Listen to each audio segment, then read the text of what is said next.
अस्सलाम वालेकुम। मेरा नाम डॉक्टर शमाइला हनीफ है और मैं कंसल्टेंट ऑब्स्टेट्रिशियन एंड गायनेकोलॉजिस्ट हूँ। आज इस वीडियो में जिस बारे में हम बात करेंगे वो उन अलामात के बारे में है जो कि पहले 3 महीने में किसी भी प्रेग्नेंट खातून को हो सकती है और उसको नज़रअंदाज नहीं करना चाहिए और आपको फ़ौरन अपने डॉक्टर को रुजू करना चाहिए।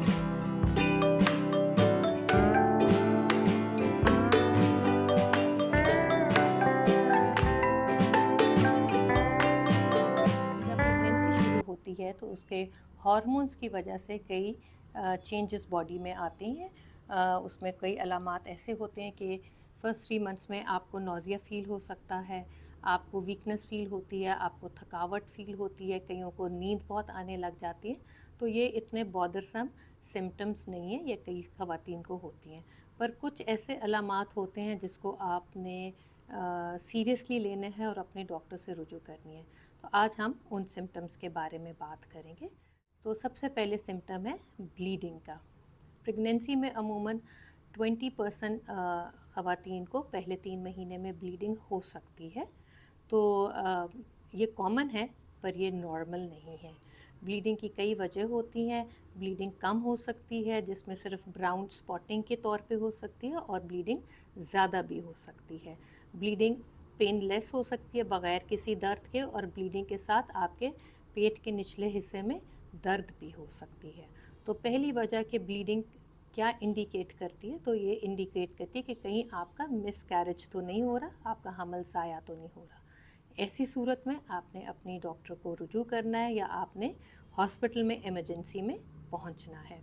वहाँ आपका मुआयना होगा, आपका हो सकता है इंटरनल एग्जामिनेशन भी करें ये देखने के लिए कि आपके यूट्रस का मुंह खुल रहा है या कि बंद है। साथ में आपका अल्ट्रासाउंड किया जाएगा ये देखने के लिए कि बेबी की ग्रोथ और उसकी हेल्थ कैसी है। अगर तो बेबी के हार्ट बीट नज़र आ रहे हैं और उसमें आपकी यूट्रस का मुंह क्लोज है तो इसको थ्रेटन्ड मिसकैरेज कहते हैं। मतलब ये कि अभी हमल ज़ाया होने का थ्रेट है, ये ज़रूरी नहीं है कि हमल ज़ाया हो जाए। थ्रेटन्ड मिसकैरेज में 80% चांसेस हैं कि आपका प्रेगनेंसी खैरियत से आगे चली जाए। अनफॉर्चुनेटली 20% ख़वातीन ऐसी रहती हैं जिसमें हार्ट बीट भी नज़र आ गई है पर वो कुछ दिनों में या कुछ वीक्स में उनका प्रेगनेंसी वेस्ट हो सकता है। आपकी डॉक्टर आपको बेड रेस्ट एडवाइस करेंगी और साथ कुछ मेडिसिन्स या इंजेक्शंस के तौर पे एडवाइस की जाती हैं जो कि आप जो मेडिसिन है आप ओरली भी ले सकते हैं या आप इंटरनल यूज़ के लिए भी इस्तेमाल कर सकते हैं।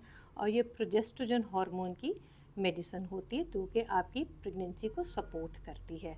तो इस चीज़ की तसल्ली रखें कि 80% केसेस में आपकी प्रेगनेंसी जो है खैरियत से आगे ग्रो करनी शुरू हो जाती है और उसमें मसला मज़ीद नहीं बढ़ता। कई दफ़ा ऐसा होता है कि जब आपका अल्ट्रासाउंड किया जाए तो उस वक़्त बेबी की हार्ट बीट नज़र नहीं आती। उस सूरत में इसको मिस्ड मिसकैरेज कहते हैं, जिसमें आपको मेडिसिन दे के आपका हमल एक्सपेल करा दिया जाता है और कभी किसी सिनेरियो में आपकी डीएनसी की भी ज़रूरत पड़ सकती है।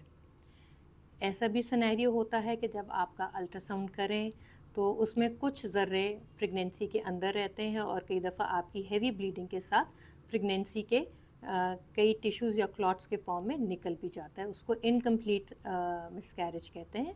इसमें भी आपकी डॉक्टर ये चूज़ कर सकती हैं कि अगर आपको ज़्यादा ब्लीडिंग नहीं है तो वो आपको मेडिसिन देंगी ताकि बाकी के टिश्यूज़ एक्सपेल हो जाएं।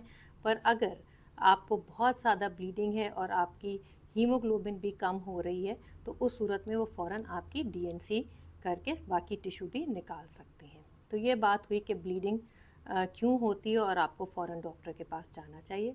नंबर 2 सिम्टम जिसके लिए आपको अपने डॉक्टर को कांटेक्ट करना चाहिए वो पेन है। पेन जो कि निचले हिस्से पेट के निचले हिस्से में पेन हो, वो पेन मुख्तलिफ तरह की हो सकती है। एक जो कि स्पैज़म की तरह पेन्स हो रही हों जैसे कि पीरियड के दौरान की पेन होती है। इस पेन के साथ अगर ब्लीडिंग हो तो अगेन वो मिसकैरेज को ज़ाहिर करती है, लिहाजा आपका अल्ट्रासाउंड पे और क्लियरली पता चल जाता है कि आपको कोई प्रॉब्लम तो नहीं है। सेकेंडली अगर आपकी पेन इतनी शिद्दत से हो जो कि एक साइड पे भी राइट या लेफ़्ट हो सकती है और बाद में पूरे पेट में भी फिर सकती है। तो इस सूरत में हम एक्टोपिक प्रेगनेंसी का सस्पिशन भी ज़हन में रखते हैं। अब एक्टोपिक प्रेगनेंसी एक ऐसी प्रेगनेंसी है जिसमें जो आपकी प्रेगनेंसी है वो यूट्रस के अंदर नहीं डेवलप कर रही, यूट्रस के बाहर अमूमन ट्यूब के अंदर ठहर रही है। क्योंकि ट्यूब के अंदर इतनी जगह नहीं होती, वो प्रेगनेंसी को एकोमोडेट नहीं कर सकते, तो जिस तरह प्रेगनेंसी ग्रो करती है तो यकदम ट्यूब फट जाती है और जिसमें आपको फ़ौरन शदीद दर्द का दौरा उठता है। एक्टोपिक में साथ आपको ब्लीडिंग हो भी सकती है। ऐसी सूरत में भी आपको फ़ौरन अपनी डॉक्टर से कांटेक्ट करना चाहिए, नहीं तो आपको फ़ौरन अपने करीबी अस्पताल में पहुंचना चाहिए, जहां आपका अल्ट्रासाउंड किया जाएगा और अल्ट्रासाउंड से ज़ाहिर हो जाएगा कि आपके यूट्रस के अंदर प्रेगनेंसी नहीं है, बल्कि उसके साथ ट्यूब में प्रेगनेंसी है। और साथ में ये भी पता चल जाएगा कि क्या आपकी ट्यूब फट गई है और उसके साथ ये ज़ाहिर होगा कि पेट में ब्लड है या नहीं। अगर तो पेट में ब्लड नज़र आ रहा है और ट्यूब फटने का भी खदशा पता चल गया है, तो उस सूरत में आपकी इमरजेंसी सर्जरी की जाती है ताकि वो आपके ब्लीडिंग पॉइंट रोक सकें और अमूमन ऐसी ट्यूब भी ज़ाया हो जाती है। अगर एक्टोपिक प्रेगनेंसी ज़रा अर्ली पता चले, जैसे कि अभी ट्यूब नहीं फटी और सिर्फ आपको थोड़ी सी दर्द ही हुई है, उस सूरत में आपकी डॉक्टर ये फ़ैसला कर सकती हैं कि क्या आपको एक इंजेक्शन जिसको मीथोट्रेक्सेट कहते हैं वो लगाने से आपकी ट्यूब की प्रेगनेंसी ख़त्म कर दी जाती है। Lower abdominal pain urinary tract infection यानी कि पेशाब की इन्फेक्शन की भी अलामत हो सकती है, पर अगर इसके साथ आपको यूरिन के सिम्टम्स भी होते हैं, जैसे कि पेशाब करने में आपको तकलीफ़ हो सकती है, तो आपने तब भी अपने डॉक्टर को रुजू करना है, जो कि आपका यूरिन का एग्ज़ामिनेशन एडवाइस करेंगी और अगर उसमें पस सेल्स आएंगे तो आपको यूरिन का कल्चर टेस्ट कराया जाता है। ये ज़रूरी है कि पेशाब की इन्फेक्शन को कंट्रोल किया जाए, उसको ट्रीट किया जाए। अगर वो बर वक्त ट्रीट नहीं हुई तो ये इन्फेक्शन किडनी तक पहुंच सकती है, जो आपके और आपके बेबी के लिए बिल्कुल ठीक नहीं है।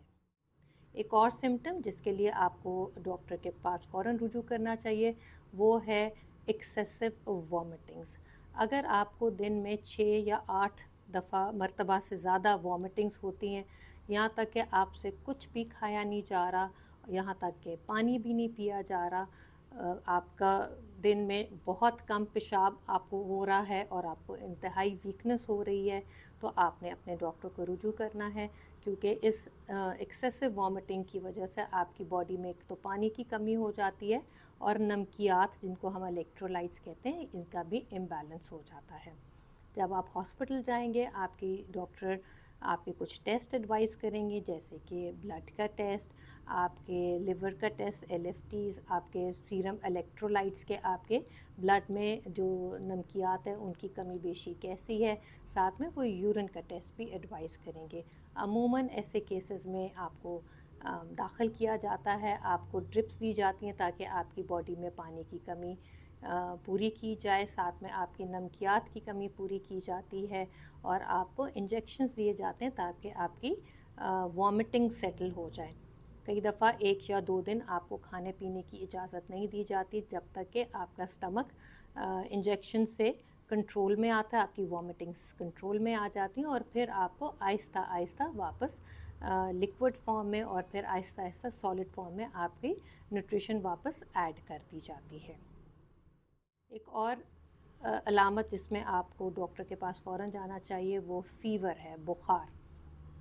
अगर फ़र्स्ट 3 मंथ्स में आपको 101 से ज़्यादा बुखार है और उसके साथ आपका गला ख़राब है या आपको ज़ुकाम है, तो मोस्ट लाइकली ये वायरल इन्फेक्शंस होते हैं।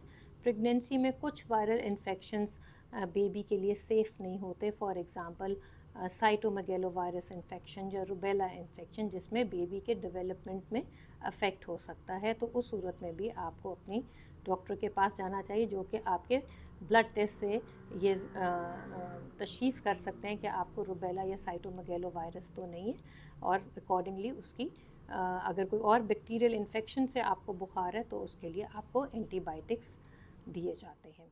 तो ये प्रेगनेंसी के फ़र्स्ट 3 मंथ्स के वो ज़रूरी अलामात हैं।